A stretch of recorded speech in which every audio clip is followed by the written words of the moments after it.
We have some explosive new details about the Trump administration's effort to cover up the Epstein files this morning, and they are disgusting. John, I'm going to read to you just one small passage from this new report, then I'll explain the context. So, according to the New York Times, an Epstein victim named Sarah Ransom said the following. Ransom claimed that she knew a girl in Epstein's sex trafficking ring named Jen who said she had sex with Trump. Ransom also claimed that Jen had told her that Trump had a predilection for nipples and that he had aggressively flicked and sucked hers. Ransom wrote that she had seen evidence when she shared a bathroom with Jen. Quote, they looked incredibly painful as they were red and swollen, and I remember wincing when I looked at them, she wrote. Gross. Gross. The P-tape is out. Nipplegate is in. The Nipplegate is. So the context here, this is according to Maggie Haberman and Jonathan Swan, two of the best reporters at the New York Times. They have a new book out called Regime Change Inside the Imperial Presidency of Donald Trump. This email is apparently one of the primary reasons that the Department of Justice never created a searchable database of the Epstein files. So the Trump administration built an internal version of the database. They tested it, and the nipple thing was like the first document that kept coming up. So they just spiked the whole idea because they were solely worried about like Trump's exposure, not transparency, not about putting the story to bed. So did you expect to be talking about nipples this morning? I did not. Well, it's Donald Trump, so you never know. I did like in the piece, they have the line, one official would later describe it as a surreal experience to be discussing nipples in the White House Situation Room. That's the other great thing about this is like all of the meetings about Epstein were taking place in the Situation Room, which I found quite interesting. I found that remarkable too. I did want to talk about that. Yeah, I mean, I just on the nipple thing, sorry to harp on this. No. Remember Stormy Daniels told us that Trump wanted her to spank him with a copy of a Forbes magazine with his face on the cover? Yeah. Doesn't that feel like a piece of a puzzle with the other thing? It sure does. Just being a gross old weirdo in the bedroom. It sure does. Just about that woman too, and I think they mentioned this in the piece, like her stories, not the nipple story, but her some of her other allegations were out there because remember we all talked about this, and then they have tried to say that she's discredited because she recanted some of those allegations, but then other people thought maybe she recanted them because she was afraid for her life. She said she was fearing for herself and her family, and that's why she recanted some of the allegations. Yes. And so they tried to spike this thinking like, well, it's obviously not true because she's crazy anyway, but like we still don't know that. No, we don't know that at all. So the claim about the nipples is uncorroborated, but again, it's a very detailed thing to just make up for no reason. J.D. Vance tried to argue that Trump would be okay with the nipple document going out. That does not track with me. I mean, I'm sure you want to get into the J.D. Vance of it all, but like this is a theme in this piece, which is let's be transparent, even if it hurts Trump. And also, I'll go out there and talk about it. Put me on Joe Rogan. I'm glad you mentioned that. Okay, so this excerpt in Regime Change, it's in the Times this morning. It's all about last summer's desperate scramble by the White House to manage the fallout from the Epstein files. And by the way, if you want to support a progressive independent media company that's all about regime change, support Pod Save America. Subscribe to Pod Save America here on YouTube. We spend all day for other great nipple content. Yeah, we spend all day every day trying to take down the Trump administration to lead to peaceful regime change. So please subscribe to Pod Save America, like these videos, share these videos, and tell your friends to get the word out. So yes, you're on your point about them doing this in the sit room. First of all, Maggie Haberman and Jonathan Swan have like detailed notes from the sit room, but it was very telling to me that that's where they're having these conversations. Like not the chief of staff's office. It's like they're actually managing like a international crisis, but the crisis is your boss is a scumbag. Yes. I mean, technically it is an international crisis with Jeffrey Epstein. That's a good point. So that does make sense. And I think that like overall from this piece, first of all, like what a bunch of fucking goobers.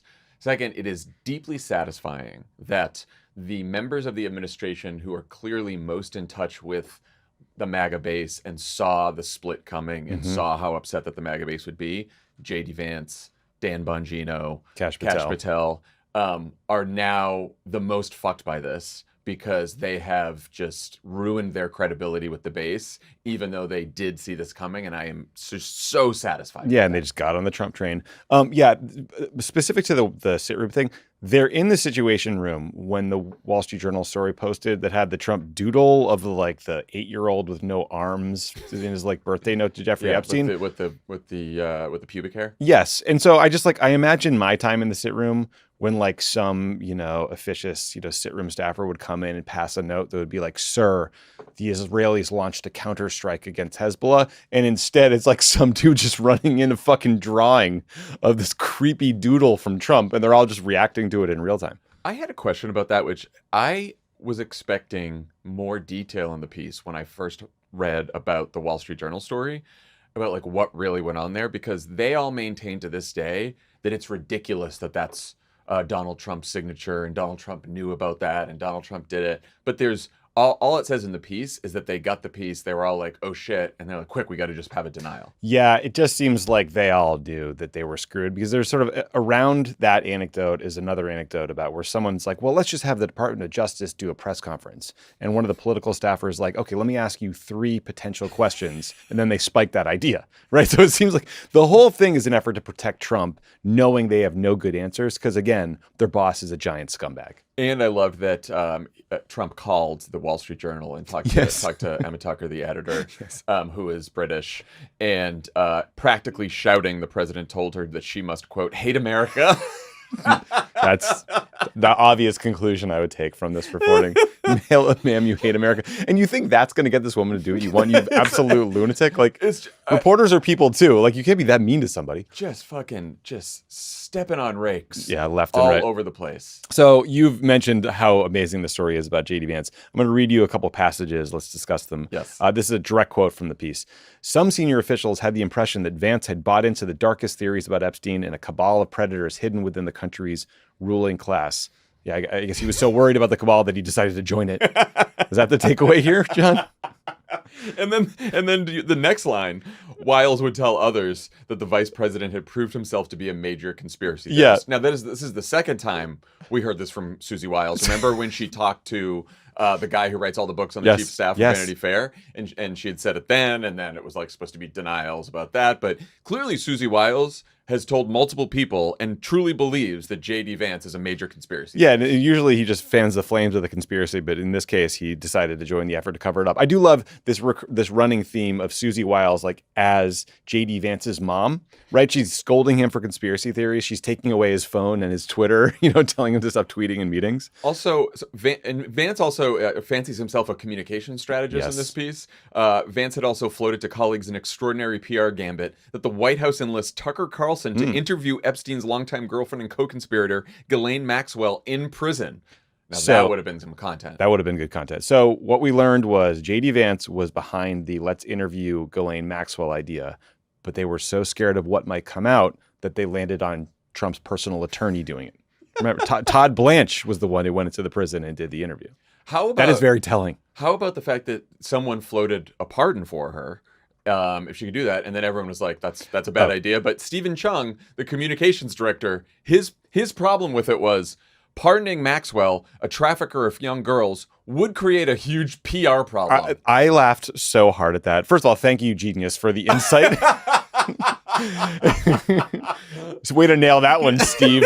No wonder he's got that job. It's so clear to me that like somebody gave a lot, a couple of people probably gave very detailed readouts of these meetings, right? Because this also happened in the Iran context. Like Bibi Netanyahu comes to the White House, they're like pitching Trump on the war with Iran, and someone's giving them like line by line TikToks, verbatim quotes. But that just to me read like a line Stephen Chung gave Maggie Haberman and Jonathan Swan, because he thought that made him sound smart. Oh, possibly, yeah. I mean, there's so many suspects. Like on some of the Iran stuff, you're like, is this J.D. Vance, or like it's got to be someone? This one, it's like we're going to probably talk about Bongino. Like Dan Bongino's pissed. J.D. Vance so pissed. Is trying to make himself look better. Pam Bondi has been fired. Like there's so many culprits. You mentioned this earlier. J.D. Vance pitched himself to go on Joe Rogan to try to manage the fallout, which is at once like, oh, you want to go on the biggest show ever and have like this huge conversation, but it's also very stupid because you're not going to have good answers. Like, I don't know how you think this is going to go. This was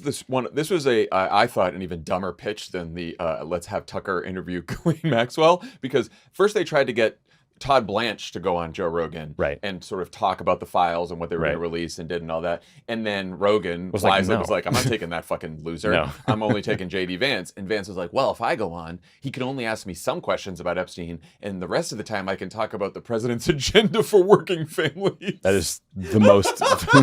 Yeah, that's how Rogan interviews go. Yeah. Tell me what you're up to in the Yeah, administration. Rogan hits the blunt and he's like, tell me about the tax credits for the data centers. So the whole article is brutal for Pam Bondi, the now former attorney general. So there's a ton of focus on the White House briefing that they did with the MAGA influencers where she passed out the binders labeled Epstein Files Part 1. We're going to put that up on the screen in case you don't remember how delicious this is. John, one of my favorite parts of this is one of the influencers before the binders piece said, quote, "It was the best day of my life." Ma'am, sir, whoever said that, that's very sad. Also, when Bondi brought the binders, her aides would later tell colleagues that the FBI had prepared them with the assurance that they contained revelatory details. Someone on her staff said, quote, "Watch this. This is cool. This is going to be epic." Well, not wrong, but not in the way you both thought it was. This is going to be epic. Crazy. So okay, this is a meeting in the White House. They bring in all these goober influencers. Pam Bondi starts handing out these binders to people. The White House staff hasn't seen them. They're flipping through them. They see Trump's name like immediately. And Trump has a press conference with Keir Starmer, the prime minister of the UK, in a couple hours. So they're like, holy shit, he's going to get like completely sandbagged with this thing and asked about it by the press. So they tried to embargo the release of the binders for a few hours, but then these guys all walked out and they did this in front of the press corps. Also, this is a line that doesn't really have to do with Epstein, and it's a small thing, but since we had a whole election in 2016 that turned on this issue. Yes. Because Bondi wasn't on the email chain where they were all talking about this, and it says, Bondi rarely used her Justice Department email and was not on the chain where the group worked on the memo. The Attorney General rarely used her government email? Dude, that jumped out at me too. What it tells me is she was using Signal, she's using personal email, right? Like there is hey, Judicial Watch, somebody find these messages. Like, what are you doing here? She's the Attorney General. You should probably be using your email. Yeah, so you mentioned this earlier. So Dan Bongino, the former deputy director of the FBI, and Kash Patel, who's somehow clinging onto that top job, they're described as hating Pam Bondi, the former attorney general. And as you said, like they're very aware of the problem within MAGA because they're hyper online and they're podcasters who were like, kicking this up. So they ultimately get fully on board with the cover up because they're terrible people. But remember, the administration ultimately released this like short memo that Maggie Haberman describes as the nothing to see here memo. That was like, we're not going to release anything else. And here's the memo why. And they all thought it was going to be no big deal. And then it exploded like a nuclear bomb in the kind of the MAGA world. Someone in this story wanted to make clear that Kash Patel was fully on board with the release of that disastrous memo, despite being like the online guy. So this is a verbatim email from him. Here it is. Someone gave them a verbatim email. Thanks for the edits, and I still believe this is the correct vehicle forward, Kash Patel wrote with the occasional typo to a small group of colleagues, including Blanche.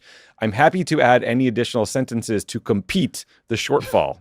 Sick. But I do think we address specifically why more can't be released as it relates to specific topics, i.e. court order, CSAM, which means child sexual abuse material, victim protections, etc. So Pam gets fucked in here with the email anecdote, and then someone fucks Kash Patel right back by releasing that. My first thought was Bongino, because he's so mad throughout this whole thing. Mad. But then my second thought was Pam Bondi. No, I don't know if she's that bright. Would she have the document? She doesn't have an email. That is true. Bongino, like, here's the only thing I will say this, that I respect about Dan Bongino is in this piece, he screams at he's so mad. His boss, the Attorney General, and the White House Chief of Staff. Yeah. Should we read some of those quotes? Yes. Okay, this is to Pam Bondi. You fucked this thing up from the start. The way you've been talking about this, that dumb fucking charade with the Epstein files, the they're on my desk nonsense, all the promises to the folks out there. Awesome. Wow, awesome. Kash Patel and Dan apparently told the White House that Bondi needed to resign. Then Kash and Bongino get summoned to another sit-room meeting where Susie Wiles, the chief of staff, told Bongino that she had been told that he leaked a sensitive story about Trump and Epstein to ABC News. Here's what he says in response verbatim. I'll tell you what, Bongino replied. I'll give you $100,000 cash right now. I'm not kidding. Walk out to West Exec, put that reporter on speaker and get him to admit I leaked it. $100,000. To the chief of staff, Wiles says back, we all got ourselves into this. Bongino cuts her off. No. We didn't get ourselves into anything. I warned you guys about this the whole time and you ignored me. And exactly what I said was going to happen happened. And now you're pretending I was in on this. I was never in on this. And then he storms out. And then she goes, okay, going forward, we're all in. We're all going to agree to move forward. Are you in or not? He goes, no, I'm not, Bongino said. This is not my plan. I'm not part of this going forward. Forget it. I'm out of here. Storms out of the sit room, gets into the car, drives back to fucking FBI headquarters. And then it's like a few of his friends hoped he would quit. Then it's like a few minutes later meme. He did not quit. He stayed on board. He's still part of the cover-up. What a hero. Also, hilarious line. Privately, he seethed. Yes. In conversations with confidence, he lamented what the job had cost him. Millions of dollars in podcast revenue, family time, his audience. In that order? What a family time wedged in between his audience and the millions in podcast revenue. His real family. That's how I always talk about what we do. His real family is the downloads. that fucking made me laugh so hard. And then I quit to spend more time with my audience. Which he did. He did do that. He quit the fucking job. And then so of course Bongino and Patel tell the White House that Pam Bondi's leaking about them. And then somehow they have Bongino telling a confidant. So it could have been literally anyone. Blondie, which is what Laura Loomer called Pam Bondi. Blondie fucked this whole thing up. She was the one on TV saying over and over again they had this stuff. There was never anything. We were always clear about that. But now everyone thinks we did something wrong. And I gave up everything. He sure did. He said this is going to be Trump's Iran-Contra. Yeah. Yeah. That's not wrong. And look, that's a competitive primary. That is because there's actually another Iran, just minus the Contras. Yeah. There's a lot of options. There's a lot of Iran Contras. Just a couple more quick things, just a reminder of what we learned because Congress eventually gets involved and dumps out a bunch of documents. So there's this email in January 2020 from a federal prosecutor that tells a colleague that Trump had flown on Epstein's private jet far more than anyone knew. Flight records in the files showed at least 8 trips between 93 and 96, sometime with his second wife, Marla Maples, sometimes with his children. Remember that in 2024, Trump declared that he had never been on the plane. So just a good reminder there that he was in with this guy all the time and he fucking lied about it. Yeah, I mean, stepping back from all the fun idiocy in this piece, what is clear now from all the records and from everything else is that Trump and various other people in his administration led America to believe that the Epstein files would contain evidence of wrongdoing and pedophilia and all the rest of it, sexual assault from all kinds of Democrats and liberals. Mm-hmm. And in reality, Donald Trump appears to have been very close with Epstein, flown on his plane. There are allegations against Donald Trump of having sex with women who Jeffrey Epstein trafficked. Yep. And then there is a massive cover-up, lie after lie after lie, that has been undertaken by the administration itself at the behest of the president. And that is just what we know. That's a tight summary. And it's a good reminder also in the story that Trump's surrogates were the ones saying that he was going to be the guy to expose the Epstein cabal and release the files. Trump was never on board with that. Remember, he went on Lex Friedman's show and got asked about releasing the Epstein files in September of 2024. And he said, I'd certainly take a look at it. I'd have no problem with it. But he didn't say, I will do it. And then later he tells Marjorie Taylor Greene that releasing the Epstein files could hurt some of his friends. Yeah, including his best friend himself. And members of his cabinet. What's the commerce asshole's name? Lutnick. Yeah. Remember Howard Yeah, it's just sitting front row at Game 3. Yeah, Howard Nutlick told us that he and his wife walked into Epstein's house, saw a massage table, stormed out, never walked again. Then we learned later that they started a bunch of businesses together, and that Lutnick visited the island with his kids. These are the worst people in the world. They are all lying. The cover-up is so vast and sweeping. And again, they treat it like it's a national security emergency to prevent Trump's relationship with Jeffrey Epstein from being public. These people are moral degenerates of the highest order. And so when they start talking about having the moral standing to criticize any other Democrat, just read this story. Yeah, just remember what was said here. And by the way, the big winner so far is Ghislaine Maxwell, who got moved to a nicer prison. Right, which also, we still don't know the story about that. We don't really know what happened there. But, it was right after Blanche interviewed her. Blanche interviews her, she gets moved. Now he says she had faced security threats, so we had to move her to, a country club? Well, if you read between the lines earlier in the piece, when they're all having the conversation about how to handle Maxwell and, do we want to have Tucker interview her, pardon, they're all thinking about, what can we give her to keep her on side and how much do we want to give her? And so it's pretty clear they She could got have ended something. up being like, all right, you gave us Yeah. this, you said nice things, you get this. Stephen Chung's like, would be bad PR to pardon her. Yeah, she's a fucking child sex offender, you absolute blithering idiot. Absolute, just an incredible story. Anyway, everyone check out the full excerpt. Shout out to Maggie Haberman and Jonathan Swan for getting all this. I'm going to be reading Regime Change as soon as it comes When out. does it come out? I think very, very soon. Because this excerpt made me was like, I cannot fucking wait to read this book. Yeah, June 23rd it comes out. Amazing. So I cannot wait to buy this sucker. Also, quick shout out to our guy Kirill.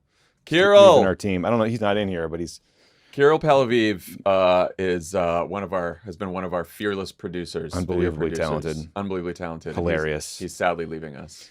There's a clip out there of inflatable penis bouncing up and down, and Kirill cut the Pod Save America theme song behind it, and it's the hardest John and I have ever laughed in the history of being in one of these studios, and it was all Kirill. Kirill, you'll always be remembered for the inflatable penis cut.